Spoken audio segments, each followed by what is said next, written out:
Hello and welcome back to the Fantasy Playmakers. What's up, guys? In today's video, I'm going to be talking about 5 players who have drastically overachieved to start off the season. So I'm going to be going through whether or not their production is sustainable, through the next 12 weeks of the season, or if I would be trying to sell high on them and get them off my team because I think they're going to fall back to earth. If you guys are watching this and enjoying the content, please just do me a huge favor, hit that like button, subscribe to the channel. Let me know your thoughts down below in the comment section. You can also ask me any fantasy football questions. I will reply to every single person. But let's get into the first player, and I'm going to start it off with a running back. It is going to be Cordarrelle Patterson. Right now, he is the RB3. He is averaging 20.4 points per game, and he was essentially undrafted in the majority of leagues. If you were playing in a 10, 12-team league, there was almost a guarantee that he was on the waiver wire going into week 1, and his production has really come out of nowhere. He's always been kind of a return specialist who gets some work as a wide receiver, some work as a running back. Teams have kind of tried to use him like this in the past, and he really just hasn't done much. This season, he has just wildly outperformed his amount of opportunities. So if I was someone who owned Patterson, I would 100% be trying to sell high on him. I still think he's going to be like a low-end RB2 for the rest of the season. He's definitely not some kind of bench bum. He's definitely still going to have value. I just don't think it's going to be anywhere close to where it is right now.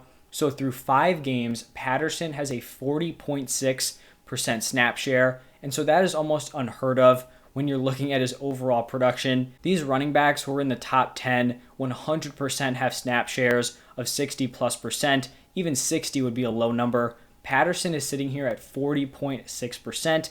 He's only averaging 8.2 carries per game. He has 41 total carries this season. That is 40th in the NFL. And you have his counterpart in that backfield, Mike Davis, sitting at a 63.8% snap share. And he is averaging over 4 carries more than Patterson. He's averaging 12.4 carries per game. And I do not think Mike Davis is going anywhere. I could understand the argument.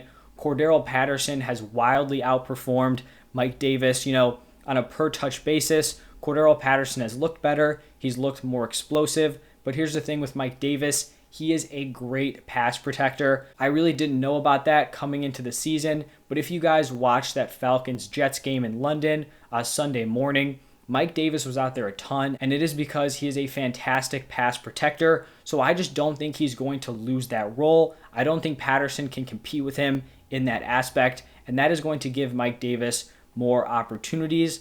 Cordarrelle Patterson is definitely killing it in the receiving department, and that's where he is getting a lot of his production. He has 30 targets so far this season. That is 3rd at the running back position, and he's not just getting these receptions as dump-offs. A lot of these running backs kind of have these low-quality targets compared to wide receivers, not Cordarrelle Patterson. He is averaging 11.8 yards per reception. That is number 3 in the NFL, and he is leading all running backs in receiving yards with 295. So the receiving work is totally there, and that is really what has carried him so far. The thing that I'm a little sketched out about, he has 1 rushing touchdown, totally fine, but he has 4 receiving touchdowns.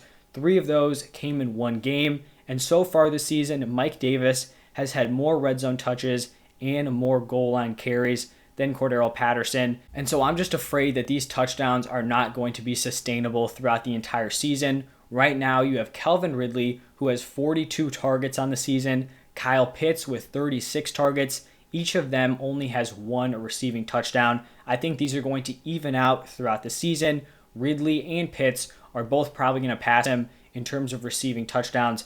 Definitely Ridley. And so I would just be moving Cordarrelle Patterson right now. I'd be looking at players like Darrell Henderson, James Robinson, Joe Mixon. If you can trade Patterson straight up for any of those 3, I think you have to be doing it 100%. But even if you're doing Patterson plus, a solid bench piece, I would be making that move because I do not think Cordarrelle Patterson's value is going to get any higher throughout the rest of the season. The next player I'm going to talk about here is Mike Williams. And so far this season, he is the wide receiver 2, averaging 23.2 PPR points per game. And he was drafted as an 8th round pick. So if you drafted Mike Williams probably as like your wide receiver 3, wide receiver 4, you are looking great to start off this season. And I personally thought that 8th round pick was too high. I was not a big fan of Mike Williams coming into the season, and I have been so off on him. I am totally on board the Mike Williams hype train now. He's just a totally different wide receiver, playing a totally different role in this offense. That's why coming into the season, I was looking back, last 3 years of production, he had never finished above like wide receiver 40. So I'm like, why is this guy all of a sudden going to take this huge leap? The thing is, just a totally different role for him. He is no longer that deep threat. That's what he had been used as for the past few years. If you look at 2020, his average depth of target was 14.8 yards. That was 9th in the NFL, and he was only being targeted 5.7 times per game. That was 46th. This year, he's just been a beast all around. His average depth of target is 11.1. That's less than 14.8, obviously, and that's 45th in the NFL, but that is a great sign because that has led to a ton of more volume. He went from 5.7 targets in 2020 now to 10.2 targets per game here in 2021, and that is number 4 in the NFL. But the thing is, he is still receiving those deep targets. He has 10 deep targets through 5 games. That is number 3 in the NFL, and he's also leading all wide receivers in touchdowns with 6. I do think there could be some potential regression in the touchdown department. Like, do I think he's going to finish the season with 18 touchdowns? Probably not. Keenan Allen is going to be getting some of those because so far Keenan Allen only has 1 touchdown despite leading the NFL in red zone targets. But I still value Mike Williams as a top 10 wide receiver moving forward. I do not think this is a fluke. He's literally had 1 down game this entire season, and it was a game where Justin Herbert missed him on a wide open deep pass. So that also could have been a monster game. And I just don't think I would be moving Mike Williams. I just don't think you're going to be able to get the return that he's worth. I think people are always kind of skeptical to pay up for players who have like wildly outperformed expectations, especially at the wide receiver position. So unless you're going to get someone to pay like the wide receiver 2, wide receiver 3 price, I think you just hold on to him. You got a ton of value with a later pick, and you just got to kind of mark that up as a win.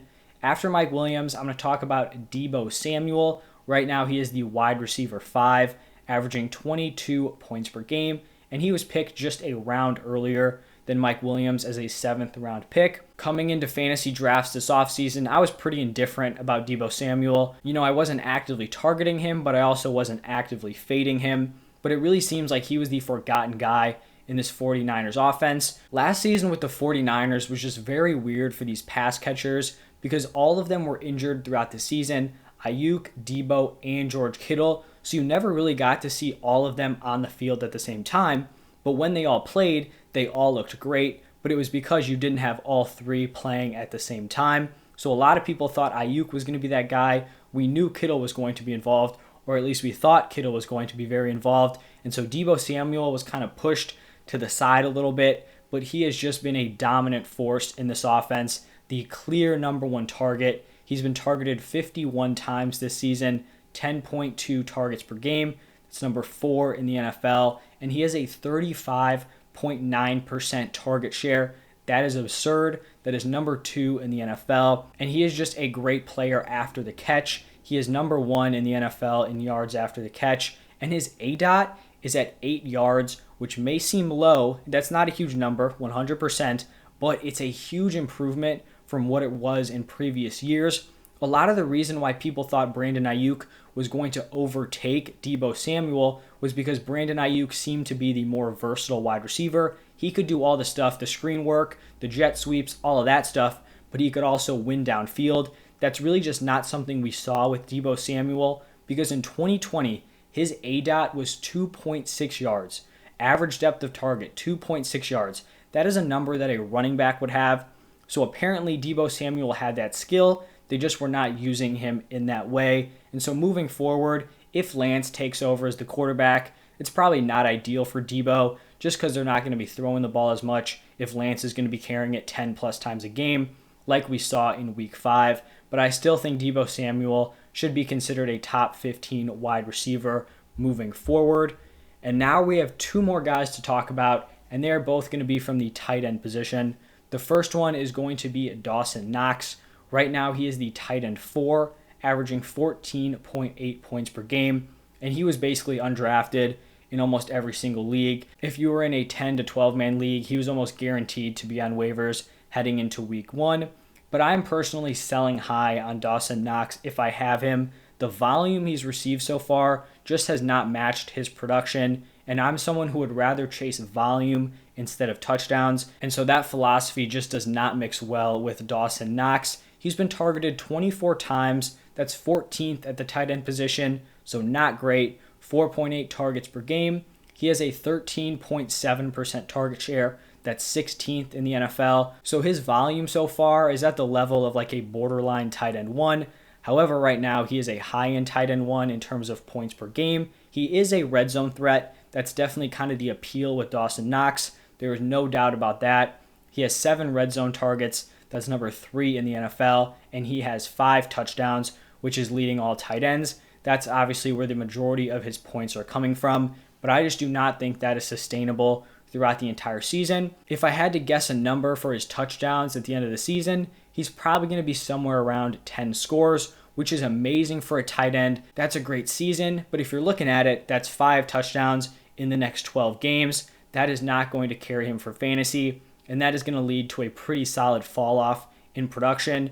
And so if I'm trying to sell Dawson Knox, I'm basically labeling him as a high-end tight end 1 because that is what he's done so far. I've seen in my comment sections, a lot of people really like Dawson Knox. So there are 100% going to be people who want to buy him. And so if I'm trading Dawson Knox, I'd be taking some swings at some more established tight ends, guys that we feel confident in. Maybe they've underachieved to start off this season, but we're confident they can get back to it. So maybe Dawson Knox plus another solid startable wide receiver for a guy like Darren Waller who's underperformed. Maybe Knox straight up for Kyle Pitts or straight up for TJ Hawkinson. These are moves that I personally would be making because I do think he is in for a big fall off in the next few weeks. The 5th and final player I'm going to be talking about, I mentioned it was another tight end, and it is Dalton Schultz. So far, he is the tight end 5, just one spot behind Dawson Knox, averaging 14.4 points per game.